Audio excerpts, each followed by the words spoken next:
மீண்டும் இந்தியாவில் இருந்து நாடு திரும்பினார் ஸ்ரீலங்கா ஜனாதிபதி அனுர. மின்சாரம் மற்றும் எரிபொருளுக்கு தட்டுப்பாடு நிலைமையா? சபையில் அரசாங்கத்திற்கு பகிரங்க வலியுறுத்தல். நிலவும் சீரற்ற காலநிலையால் மகாவலி ஆற்றின் நீர்மட்டம் உயர்வு, மூடப்பட்டுள்ள வீதிகள். திசவிகாரை காணி விடுவிப்பில் இழுபறி, கொழும்பு பேச்சுவார்த்தையில் ஏற்பட்டுள்ள பின்னடைவு. நள்ளிரவில் நடந்த கொடூரம், இளம்பெண் வெட்டி படுகொலை, சந்தேக நபர் தப்பியோட்டம். அரசாங்க தொழிலுக்காக காத்திருக்கும் பட்டதாரிகளுக்கு சற்று முன்னர் வெளியான முக்கிய அறிவிப்பு. சற்று முன் யாழ் பருத்தித்துறையில் காண்பவர்கள் அனைவரையும் கலங்கடித்த காட்சி. நீதி கிடைக்குமா?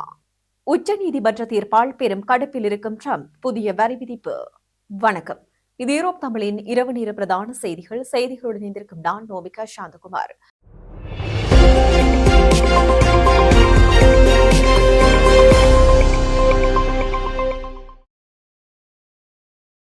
இனி தொடர்பான விரிவான செய்திகள். புதுடில்லியில் நடைபெற்ற AI இன்பெக்ட் 2026 மாநாட்டில் கலந்து கொண்ட ஸ்ரீலங்கா ஜனாதிபதி அனுரகுமார திசாநாயக்க தனது இந்திய விஜயத்தை முடித்துக் கொண்டு நாடு திரும்பியுள்ளார். இதற்கமைய ஸ்ரீலங்கா ஜனாதிபதி மற்றும் இலங்கை தூதுக்குழுவினர் நேற்று தினம் இரவு 10:04 மணியளவில் இந்தியாவின் புதுடெல்லியில் இருந்து ஸ்ரீலங்கன் ஏர்லைன்ஸ் நிறுவனத்திற்கு சொந்தமான ஜூவல் 196 ரக விமானம் மூலம் கட்டுநாயக்க விமான நிலையத்தை வந்தடைந்தார் என்பதும் குறிப்பிடத்தக்கது.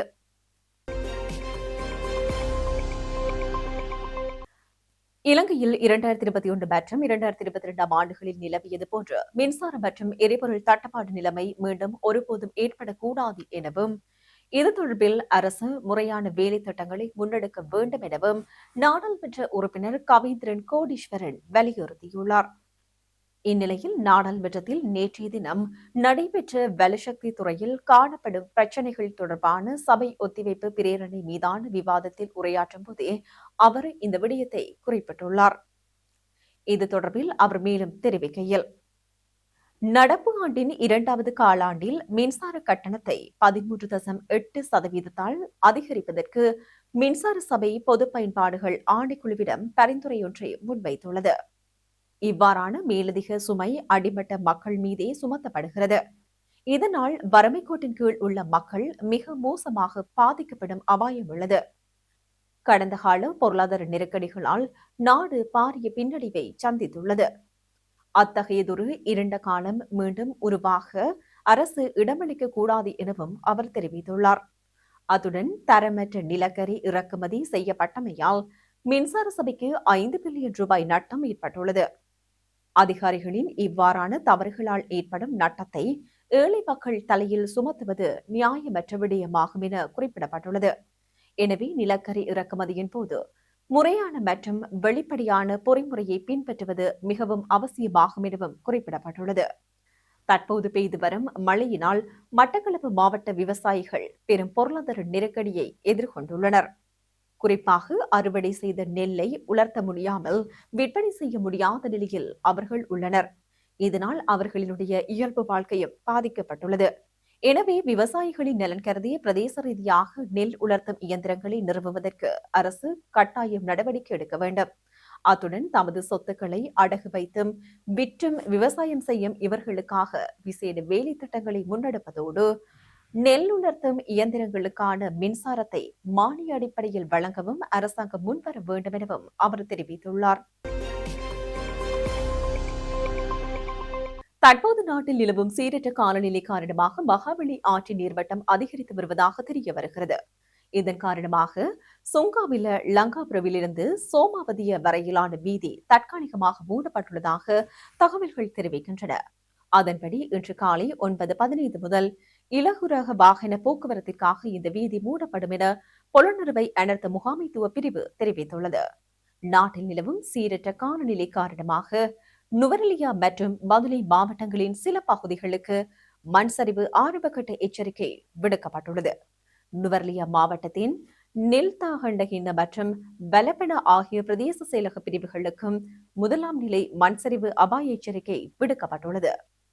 அத்துடன் நுவரெலியா மாவட்டத்தின் மதுரட்ட, ஹங்குரகெத்த மற்றும் மதுரை மாவட்டத்தின் மேககவில, கந்தகெட்டிய ஆகிய பிரதேச செயலக பிரிவுகளையும் விழிப்புடன் இருக்குமாறு தேசிய கட்டடாராட்சி நிறுவனம் எச்சரிக்கை விடுத்துள்ளது. அத்துடன் குறித்த எச்சரிக்கை அறிவிப்பு இன்று முதல் முற்பகல் 8 மணி முதல் நாளைய தினம் முற்பகல் 8 மணி வரை நடைமுறையில் இருக்கும் எனவும் தேசிய கட்டடாராட்சி நிறுவனம் தெரிவித்துள்ளது. இதேவேளை காலியிலிருந்து ஹம்பாந்தோட்டை மற்றும் மட்டக்களப்பு ஊடாக திருகோணமலை வரையான கரையோரத்திற்கு அப்பாற்பட்ட கடற்பகுதிகளில் அவ்வப்போது மழையோ அல்லது இடியுடன் கூடிய மழையோ பெய்யக்கூடிய சாத்தியம் காணப்படும் எனவும் வளிமண்டலவியல் திணைக்களம் விடுத்துள்ள அறிக்கையில் தெரிவிக்கப்பட்டுள்ளது. நாட்டை சூழவுள்ள ஏனைய கடற்பிராந்தியங்களும் பல இடங்களில் கொந்தளிப்பான நிலையில் காணப்படுவதனால் மக்கள் மிகுந்தளவு தேவையான பாதுகாப்பை எடுத்துக் கொள்ளுமாறு எச்சரிக்கை விடுக்கப்பட்டுள்ளது. யாழ்ப்பாணம் தையிட்டி திசவிகாரை விடயம் தொடர்பில் கொழும்பில் பேச்சுவார்த்தை இடம்பெற்ற நிலையில் காணிகளை விடுவிப்பதற்கு தொடர்ந்தும் இழுபறி நிலை தொடர்ந்து வருகிறது. பெரும் சர்ச்சைக்கு உரியதாக மாறியிருக்கும் திசவிகாரை விடயத்தில் தீர்வொன்றை காண்பதற்கு ஸ்ரீலங்கா ஜனாதிபதி அனுரகுமார் திசநாயக்க தலைமையிலான தேசிய மக்கள் சக்தி அரசு முயற்சித்து வருகிறது. காணிகளை விடுவிக்க திட்டவட்டமாக மறுப்பு. இதற்காக பௌத்த சாசன அமைச்சக அதிகாரிகள், அரசு அதிகாரிகள், திசவிகாரையின் விகாராதிபதி ஆகிய தரப்புகளுக்கு இடையிலான கலந்துரையாடல் கொழும்பில் நேற்று முன்தினம் புதன்கிழமை இடம்பெற்றிருந்தது.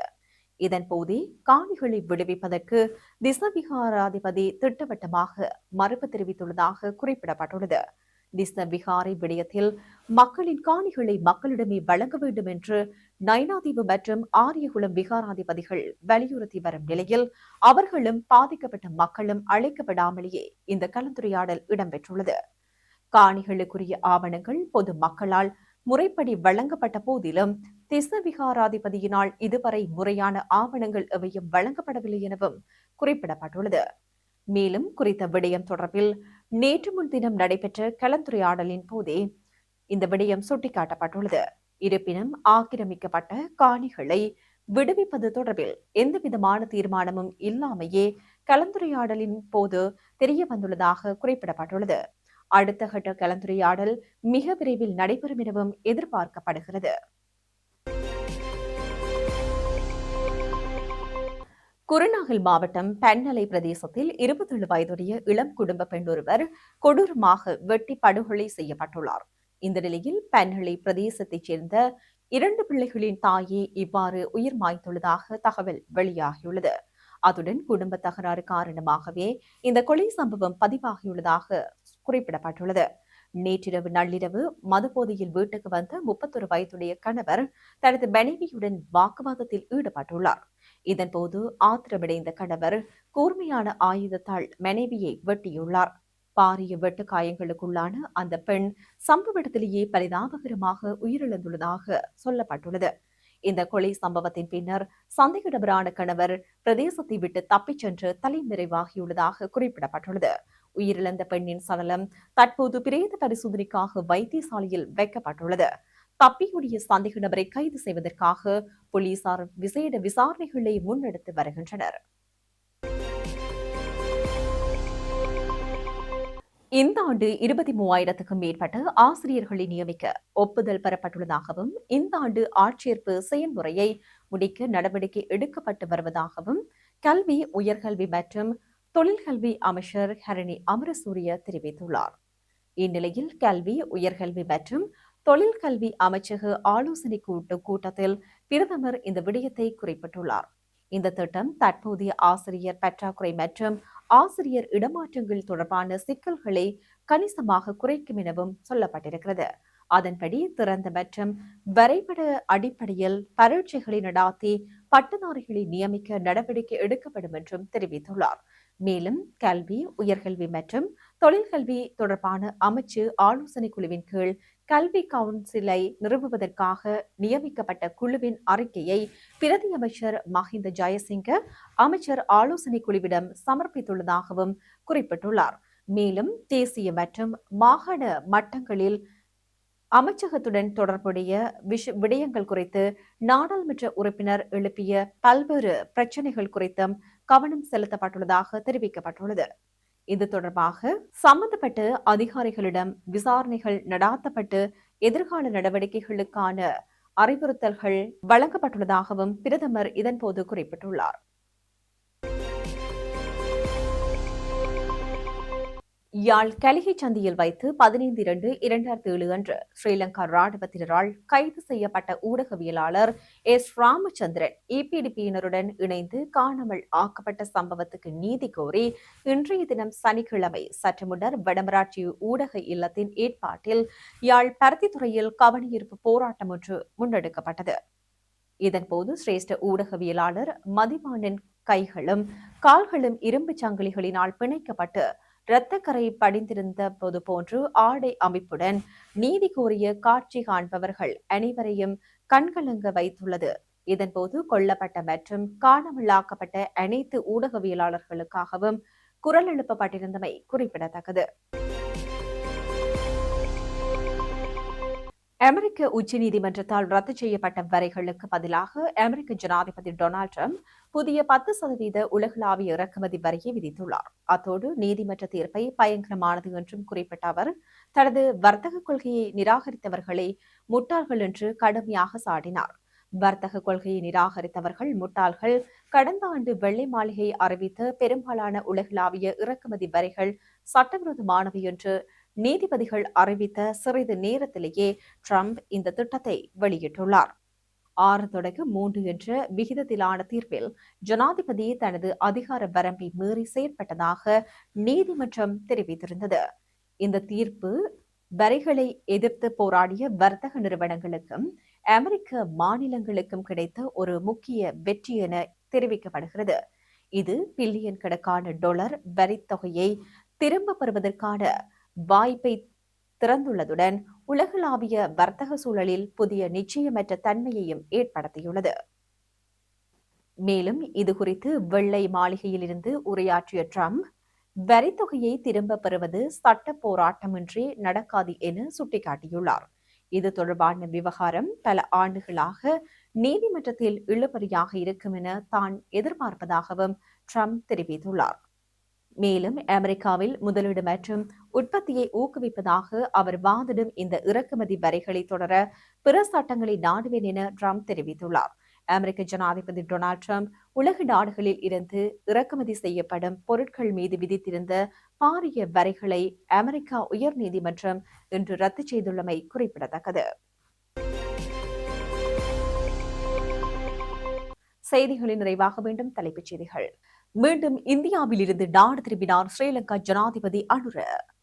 மின்சாரம் மற்றும் எரிபொருளுக்கு தட்டுப்பாடு நிலைமையா? சபையில் அரசாங்கத்திற்கு பகிரங்க வலியுறுத்தல். நிலவும் சீரற்ற காலநிலையால் மகாவலி ஆற்றின் நீர்மட்டம் உயர்வு, மூடப்பட்டுள்ள வீதிகள். திசவிகாரை காணி விடுவிப்பில் இழுபறி, கொழும்பு பேச்சுவார்த்தையில் ஏற்பட்டுள்ள பின்னடைவு. நள்ளிரவில் நடந்த கொடூரம், இளம்பெண் வெட்டி படுகொலை, சந்தேக நபர் தப்பியோட்டம். அரசாங்க தொழிலுக்காக காத்திருக்கும் பட்டதாரிகளுக்கு சற்று முன்னர் வெளியான முக்கிய அறிவிப்பு.